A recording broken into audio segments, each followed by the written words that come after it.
presento. Mi nombre es Oscar Iván Torres, tengo 18 años, estudio Ingeniería Electrónica en la Universidad de los Andes y vivo en Facatativá. ¿A qué edad empezó a jugar el videojuego y cómo lo conoció? Bueno, yo conocí el juego cuando estaba más o menos en el 10º grado. En ese tiempo tenía como 15 años más o menos. ¿Y cómo empecé?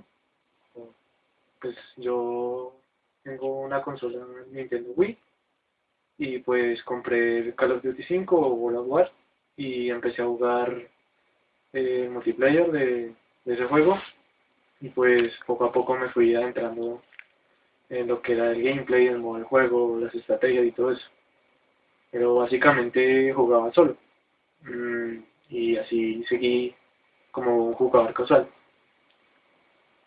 Y cuando conociste Call of Duty Modern Warfare 2, ¿cómo fue? Pues ahí sí, es que yo modifiqué el computador y, y luego fue que me di cuenta que se puede jugar en Modern Warfare 2 online y gratis. Entonces decidí descargarlo y ahí fue cuando me di cuenta que uno podía jugar con gente que hablaba su mismo idioma y que incluso era del mismo país. Entonces cuando empecé a establecer ya como ciertas relaciones entre los otros colombianos que jugaban el juego, eh, pues empecé a jugarlo cada vez más, se consumían más horas y así comencé a ser un jugador más como concurrente en el juego. ¿Cuál es el máximo de horas jugadas? En promedio yo jugaba por ahí unas 7 horas fin de semana, 3 horas entre semana. Y, cuando se establecen las relaciones con los otros jugadores, ¿eso a qué apunta? Oh, Pues ¿por qué no? digamos que el juego en cierta manera se vuelve más interesante y más divertido. Porque por ejemplo, yo empiezo a volverme más concurrente cuando me hicieron reclutar en lo que se llaman clanes. Un clan es un grupo de gente en el que juegan entre ellos y generalmente se arman como batallas entre clanes. Entonces, uno generalmente empieza a hablar con ellos, juega con ellos y básicamente uno entrena con ellos y se va volviendo cada vez mejor. Entonces ya uno se adentra en la batalla de los clanes y ahí se le va uno el tiempo, pero uno se divierte. Aun cuando no son de las mismas ciudades. ¿Hasta qué apuntan los videojuegos o el desarrollo de videojuegos como Call of Duty, o sea, los de tipo shooter? Pues en estos tiempos básicamente lo que están apuntando es al multijugador. ¿Sí? Ya básicamente ya no se centra en la historia ni hacer una historia interesante, sino más bien hacer un multijugador que todo el mundo le guste y en el que todo el mundo consuma su tiempo. Básicamente es a lo que están apuntando. Por ejemplo, el último juego de Call of Duty va a poner mapas dinámicos, que es lo que estaba haciendo Battlefield 3 en estos tiempos, que es hacer mapas donde se destruyen los barriles, donde se destruyen las rejas y todo eso, para hacer como el juego más realístico. El desarrollo de la historia de los juegos, de el modo campaña, ¿se puede relacionar con hechos que ocurrieron en la realidad mundial? ¿Y cuáles son esos hechos? Pues la verdad no sabría decir, pues no soy muy conocedor de la historia y también soy un poco ignorante del mundo. Pero sin embargo uno pues podría decir que en cierta manera sí hay relación entre lo que ocurre en las campañas. Los desarrolladores de los videojuegos en cierta manera tratan de comunicar subliminalmente lo que está ocurriendo en el mundo.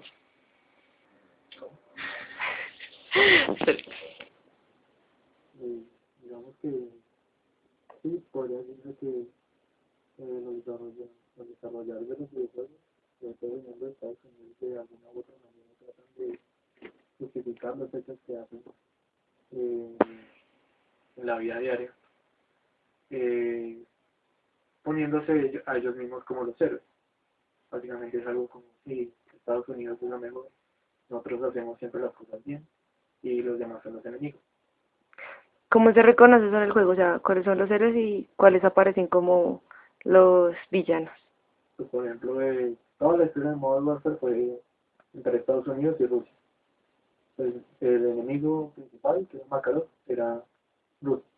Todo lo que hacía él era malo y, por ejemplo, eh, en la escena del aeropuerto, en donde Makarov masacra cualquier cantidad de gente en un aeropuerto ruso, eh, el juego lo muestra como el malo, pero ante el mundo Makarov hace ver que Estados Unidos es el malo. Pero a largo plazo, al final Estados Unidos termina siendo el héroe de todo. Se podría considerar entonces que los videojuegos son un medio de comunicación, o sea, que transmiten un mensaje. En cierta manera sí, aunque las personas no le ponen mucho cuidado a eso. Por lo menos los gamers no, sí les interesa también la historia, pero no el impacto que tienen en ellos. Eso lo básicamente buscan diversión, que el juego les llame la atención, que los entretenga y que conozcan bien. Bueno, entonces, como en los medios de comunicación siempre está una relación entre emisor y receptor, entonces, ¿cómo cree que funciona la relación entre emisor y receptor en el caso de los videojuegos, de este videojuego? Este videojuego específico, bueno, pues el emisor, según los desarrolladores del juego, le dan un cierto mensaje al receptor, que somos los que lo jugamos.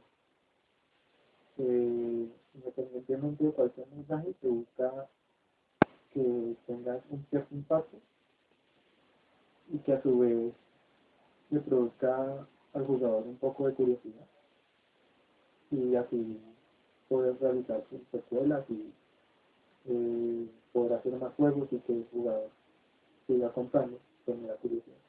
Sí, sí, entonces, bueno, ¿cómo afecta o cómo influye los videojuegos o dedicarse a los videojuegos en el desarrollo de las personas?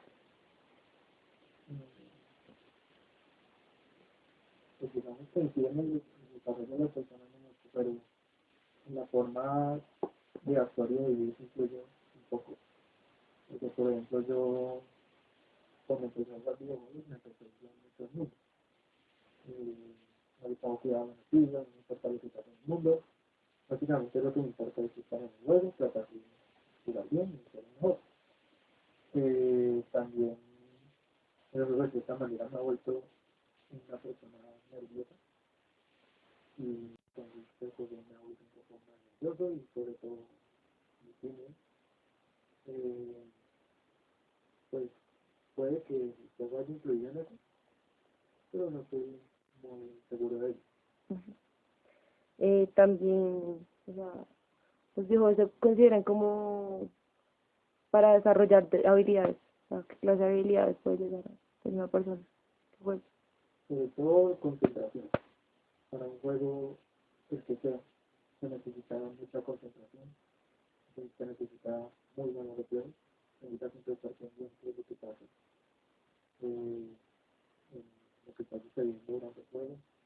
También, pues digamos que no los shooters en sí, pero también uno puede llegar a desarrollar estrategias, puede llegar a ser muy capcioso al momento de jugar.